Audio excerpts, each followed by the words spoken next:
This is Chicago's Morning Answer with Dan Proft on AM 560. The Answer.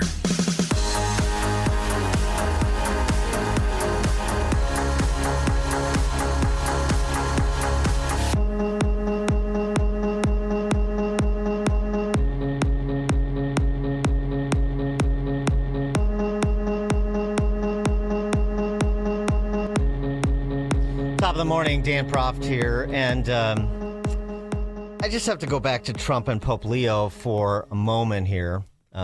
Trump asked about Pope Leo yesterday and said, look, he has his views and I have mine, and that's fine.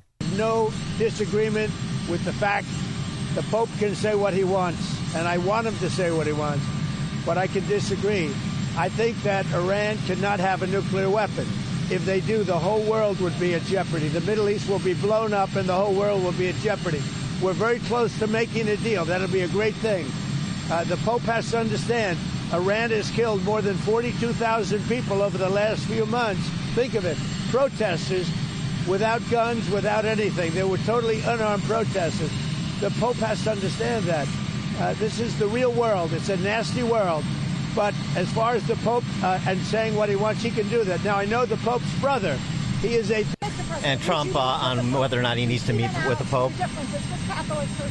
I don't think it's necessary. It's not necessary to meet with him, which is fine. Fine. I say that, or I play that only to bring up this really sort of silly column from Peggy Noonan. I mean, I know she's not a Trump fan, but this is really a stretch. The piece in the Journal from Peggy Noonan, Trump meets his match in Pope Leo.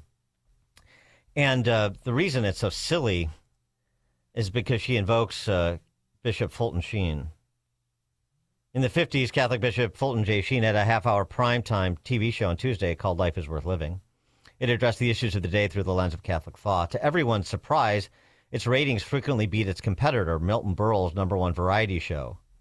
Sheen won an Emmy for Most Outstanding Personality and in his acceptance speech, famously thanked his writers, Matthew, Mark, Luke, and John.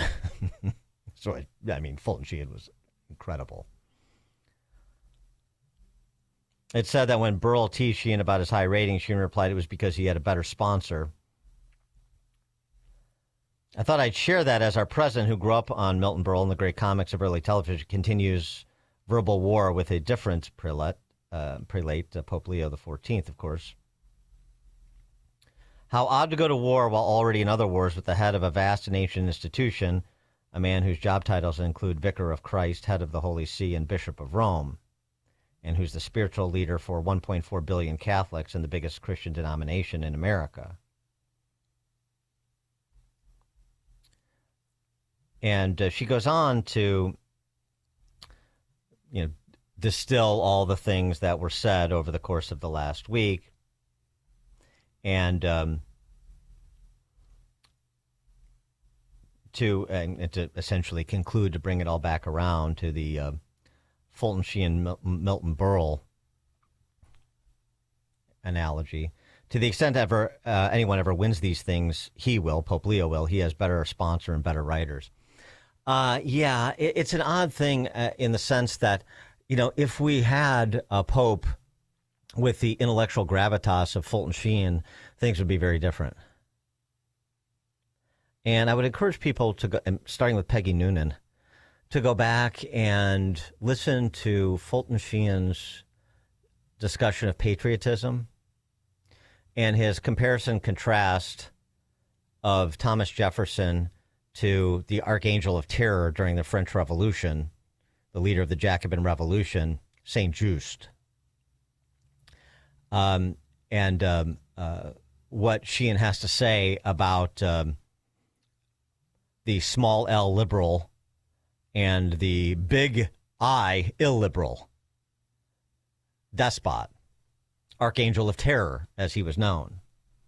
Very much like we were talking about with Clarence Thomas and his remarks at University of Texas, Austin this week, and his sort of quick walk through the last 250 years, and particularly the last 100 years of progressivism, starting with Woodrow Wilson and pushing forward to present. Fulton Sheen wouldn't have said the things that Pope Leo said, and he wouldn't have been less than candid about the planes in which he was operating when he veered into statements like unjust war and God is never with the warrior. God is never on the side of the warrior, which, again, agree or disagree, they're not theological planes, they're political ones. And in the case of God is never with the warrior, erroneous political ones.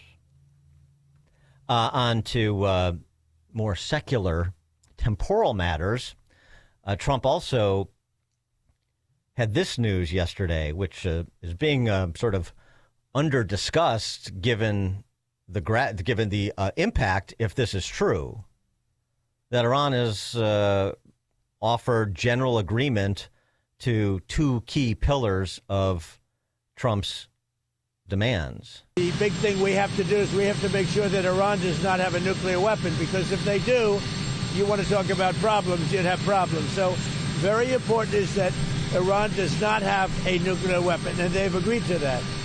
Iran's agreed to that, and they've agreed to it very powerfully. They've agreed to give us back the nuclear dust that's way underground because of the attack we made with the B-2 bombers. So we have a lot of agreement with Iran, and I think something's going to happen very positive. And if it doesn't? No deal. Would you be willing to extend the ceasefire, or will the fighting resume, Mr. President? I would say the fighting. If there's no deal, fighting resume. Okay. And that's the same thing Hegseth said, the choice between before the Iranians, and if they choose unwisely, then the bombings the blockade stays and the bombings will continue. And he made mention of some of the infrastructure targets that the president had previously referenced. For more on all of this, please be joined by Sierra Knoch, foreign policy analyst, professor, and Trump campaign alumna.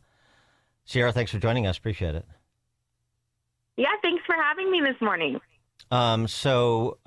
Boy, oh boy, the Iranians obviously have not confirmed what President Trump said about this agreement, that they would not pursue nukes and that they would turn over the enriched uranium.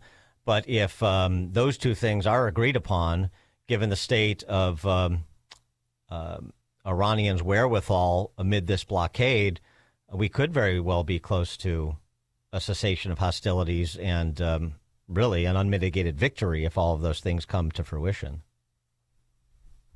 Yeah, absolutely. I've been talking about this Iran issue for a while, and I was asked a while back when the negotiations started, they said, Iran is going to be tough with Trump, and they're already denying all of these demands. And I said, we haven't negotiated with these people yet. And Iran doesn't know how Trump negotiates. So we may hear them changing their mind a bit. And I think this blockage of the Strait of Hormuz, it really is, again, showing how Trump negotiates, which is, you don't want to be on the other side of that. Yeah, and we also have a ceasefire that Trump and Rubio helped to broker between Israel and Lebanon for the next 10 days. And, the prospect that there may be something that is lasting in that with those players as well as part of a larger deal. The question, I suppose, is if you were able to get a framework like is being suggested, then it really becomes the details, because you still have remnants of the same sort of Islamist regime that ostensibly are in charge, at least for the moment. And how can you trust it? That's very true. The Iranians historically don't follow through very often. But as you pointed out, if there would be something between Israel and Hezbollah, I think that could be transformative as well for the region. And all of these things are all intertwined in the Middle East. And that's why they all kind of have to happen at once. And if they do happen at once, I think it could be transformative for the region. The China factor here. So, Trump, in his discussion the other day with Maria Bartiromo, mentioned that he and President Xi, the Chinese communist dictator, have been serving as pen pals recently. A letter from Trump saying, "Are you sending weapons to Iran because you shouldn't?" And Xi saying, "No, I'm not sending weapons to Iran." And they're going to, meet in Beijing in the coming weeks. I wonder what you think Trump's position will be, even if things are sort of where they are now, which is, or worse. In other words, there is no deal. There is a blockade. You've got economic fury combined with epic fury, and the Iranian regime just trying to hold on regardless of the punishment that they take. Where does that put Trump with Xi in trying to perhaps have Xi intervene to, help end this? Well, I think I read that Iran is losing about $450 million a day because of the blockade of the strait. And much of that is, revenue, and the oil that they're not selling was going to China. So I think that China was even involved in pressuring Iran, when the talks were even happening in Islamabad. And what we see from China is that they fund these proxy wars. They are very kind of double-sided with the way that they talk, because they're, of course, very closely working with the Iranian regime. But at the same time, on the global stage, they want to be seen as a peacemaker. They often, make statements about, everything should be resolved with talks. They want to be seen as kind of the responsible one. So I think that, in a way, because of the financial consequences, but also for their reputation, they really have to be seen as putting pressure on Iran to agree to some kind of deal. Yeah. What about the humanitarian aspect of this? This has sort of been re-raised given the pending execution of several protesters, pending execution of protesters in Iran. And you're thinking about Iran and China, and we talk a lot about China in terms of economics, in terms of war and peace. And sometimes we forget to remind ourselves that the Chinese communist Xi is a despot. He's a killer.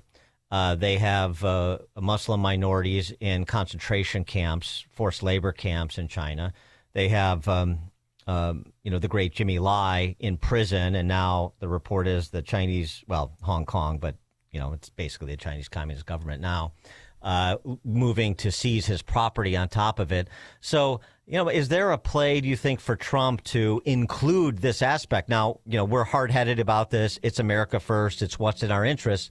But there is, especially when you fold in Pope Leo, there's a humanitarian aspect to this, too. You're dealing with regimes that are killers, that are headed by murderers who have no problem slaughtering and imprisoning their own people without cause. And, that's something that I think has appeal to Americans writ large. We want to be seen properly as on the side of what is morally right, in addition to what's in our pecuniary interests. Absolutely. I think the humanitarian aspect is very powerful. And that is something that Trump could bring up to China, as an additional pressure point. What we're seeing is basically the UN and a lot of these other alliances, even NATO, to some extent, are failing at their role and at their job, which is partly to address the humanitarian aspects of these type of regimes. And so America is kind of the one who is taking on that role, in addition to America first, in addition to securing our interests, which is number one. But we are now in the role of, exposing to the world, this is what the Iranian regime is about. This is what the Chinese regime is about. And I think Trump has been very effective at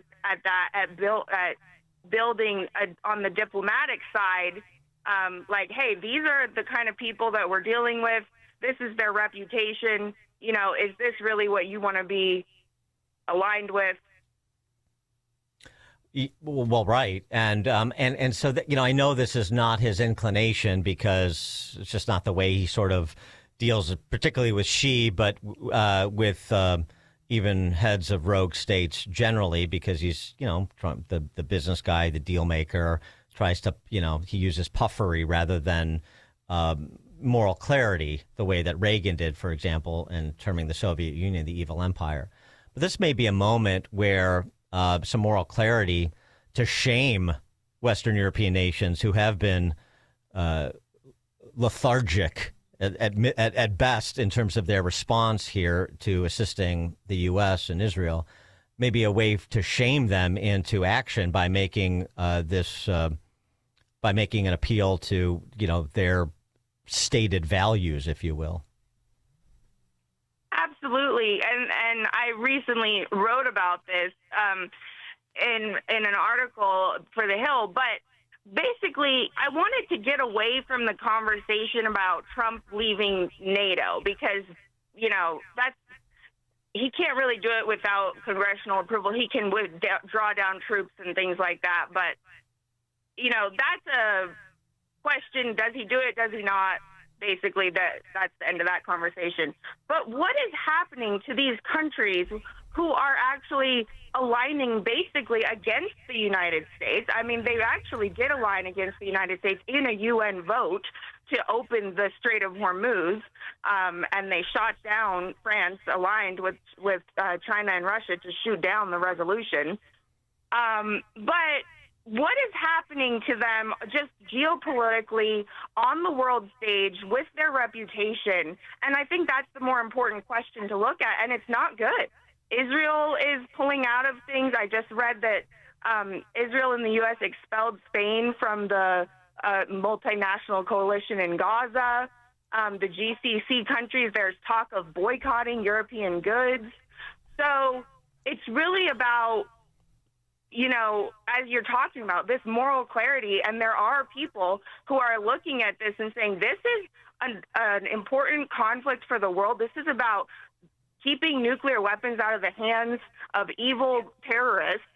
And, if you're not willing to stand up for that cause and back behind it with at least some action, we may not want to be associated with you. Well, right. And for all of the moralizing about Ukraine from some of these Western European leaders, of course, as we discussed intermittently over the last few years, as that war has raged on, I mean, they're on both sides of the deal. I mean, they're not acting with moral clarity, regardless of their rhetoric. They're talking about and trying to mau the U.S. into providing more support for Ukraine. At the same time, they're buying oil and gas from Russia. So you're financing the Russians to wage war in Ukraine, and then telling America we need more support from you in terms of aiding the effort in Ukraine. Absolutely. I mean, you nailed it. The Europeans.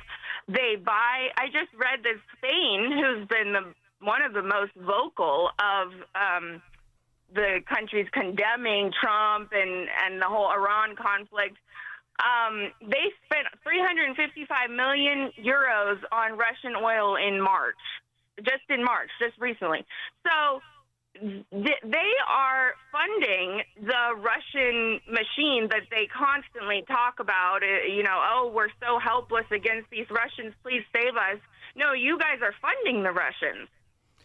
It's remarkable. Sierra Knoch is foreign policy analyst, professor, and Trump campaign alumna. Her piece in The Hill, she was referencing Europeans aren't prepared for what it means to align with Iran and Russia. Sierra, thanks so much for joining us. Appreciate it. Thanks for having me. And she joined us on the alphawealthgroup.com answer line. The stories you need to know to start your day. This is Chicago's Morning Answer on AM 560. The Answer. What happens when a school is truly built around teenage girls? Their growth, their confidence, their faith, their future? You get bold young women who lead without hesitation, speak without fear, and discover exactly who they're meant to be. Rosary College Prep in Aurora is the only all-girls college prep high school in the western suburbs.